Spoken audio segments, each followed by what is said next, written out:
안녕하세요. 생기한의원 박지영 한의사입니다. 지난번 영상에서 화폐상습진과 아토피 피부염이 동반된 환자분의 치료 논문을 소개해 드렸습니다. 화폐상습진이라는 피부 질환은 우리말로 동전 모양 피부염이라고 부르는 피부 질환입니다. 말 그대로 화폐와 동전 모양으로 습진이 발생하는 피부 질환입니다. 화폐상습진은 지난번에 소개해드린 논문처럼 아토피 피부염에 동반되는 경우가 많습니다. 그리고 화폐상습진 자체가 빈번하게 발생하는 질환이다 보니 치료에 대해서 문의하시는 분들이 많습니다. 그런데 언젠가부터 화폐상습진 치료에 있어서 부항치료를 물어보시는 환자분들이 많아졌어요. 비슷한 질문을 하시는 분들이 많으셔서 인터넷 검색을 해보고 나서야 그 이유를 알게 되었습니다. 화폐상습진 부위에 부항을 하고 있는 사진이 무척 많이 검색되었습니다. 언제부터 부항이 유행하게 되었는지는 잘 모르겠습니다만 짧은 시간 동안 빠르게 유행이 되고 있는 것 같습니다. 그렇다면 과연 화폐상습진에 부항을 하는 것이 도움이 될까요? 결론적으로는 도움이 될 수 있다라고 말씀드릴 수 있겠습니다. 하지만 추천드리지는 않는다고 말씀드리고 싶습니다.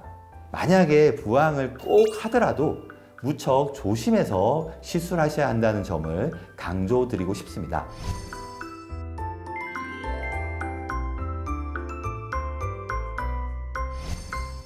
미국의 유명 수영 선수였던 마이클 펠프스가 치료받았다고 해서 당시에도 엄청난 관심을 받았습니다.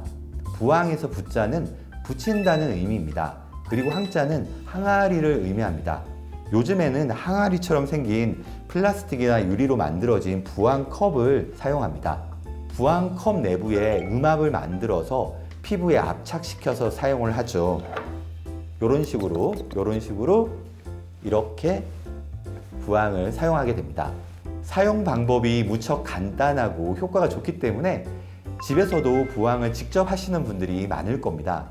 부항을 시술하게 되면 순간적으로 그 부위에 혈액과 림프액이 집중하게 됩니다. 혈액과 림프액의 순환이 빠르게 개선되는 효과가 있는 것입니다. 한의학에서는 담음과 어혈을 제거하는 것으로 설명합니다. 담음과 어혈은 인체의 병리적인 노폐물을 설명하는 한의학적인 용어입니다. 등이나 어깨와 같은 부위에 갑자기 통증이 발생하면 담이 걸렸다는 표현을 사용하기도 합니다. 담이 결리면 통증이 심하고 심한 경우에는 호흡이 힘들 때도 있습니다. 이때 사용하는 담이라는 표현이 바로 담음을 의미합니다. 그리고 어혈이란 혈액이 제대로 돌지 못하고 한 곳에 정체되어 있는 현상을 이야기합니다. 무언가에 부딪혀서 피멍이 든 경우를 어혈 반응이라고 설명할 수 있겠습니다. 부항은 크게 두 가지로 나누어서 설명드릴 수 있습니다. 바로 건식부항과 습식부항입니다. 건식부항은 부항컵만을 피부에 부착하는 것입니다. 그런데 습식부항은 출혈을 일으키는 자락시술을 한 뒤에 피를 빼내는 것입니다.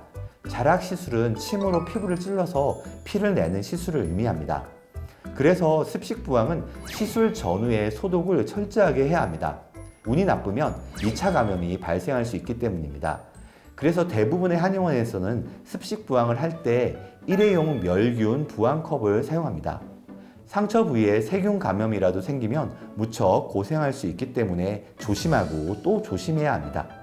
그래서 저는 환자분들께 집에서 혼자 습식 부항을 하는 것은 권해드리지 않습니다. 부항 치료는 국민건강보험이 적용되기 때문에 비용 부담이 크지 않습니다. 그래서 한의원에서 안전하게 시술 받으시는 것을 권해드립니다. 집에서 꼭 부항을 하셔야 한다면 가급적 건식 부항만을 하시는 것이 좋겠습니다.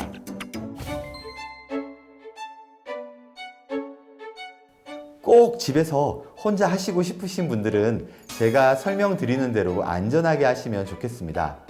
먼저 시술 전에는 생리식염수를 적신 거즈를 이용해서 환부를 가볍게 소독합니다. 그리고 건식 부항을 1분 내로 짧게 유지합니다. 부항 시술이 끝난 이후에는 시술한 부위에 5분에서 10분 정도 생리식염수 거즈를 덮어두시는 것을 추천드립니다. 그리고 부항컵을 부착할 때도 피부에 강하게 압착을 하는 것은 절대 피해 주셔야 합니다. 부항컵으로 진물과 염증을 강하게 빼내려고 하는 분들이 정말 많으신데요. 진물이나 염증을 강하게 빼내는 것은 절대 권해드리지 않습니다. 오히려 피부 자극이 심해져서 염증 반응이 악화될 확률이 훨씬 높습니다. 부항을 가볍게 부착하는 것이 핵심 포인트입니다. 저는 화폐상습진을 무척 고약한 피부 질환으로 설명합니다. 왜냐하면 화폐상습진은 무진장 가렵고 환부에서 진물이 펑펑 쏟아지는 경우가 있기 때문입니다. 물론 대부분의 습진이 마찬가지지만 화폐상습진은 그 가려움증이나 진물이 다른 습진에 비해서 훨씬 더 심각합니다. 특히 사진처럼 속옷을 착용하는 부위에 화폐상습진이 발생하는 경우가 많습니다. 이러한 경우에는 가급적 속옷 착용을 피하셔야 합니다. 계속해서 스크래치가 발생하고 염증 반응이 통제가 되지 않기 때문입니다. 요즘과 같은 겨울철에는 목을 감싸는 폴라티를 입는 경우가 많습니다. 사진처럼 목에 화폐상습진이 발생하면 가급적 목 폴라티도 피해 주셔야 하겠습니다. 그리고 이렇게 화폐상습진이 발생하면 평소보다 더 청결하게 관리를 하신다고 샤워를 꼼꼼하게 하시는 분들이 많습니다. 화폐상습진 부위가 물에 접촉하면 진물과 염증 반응이 더 심해지게 됩니다.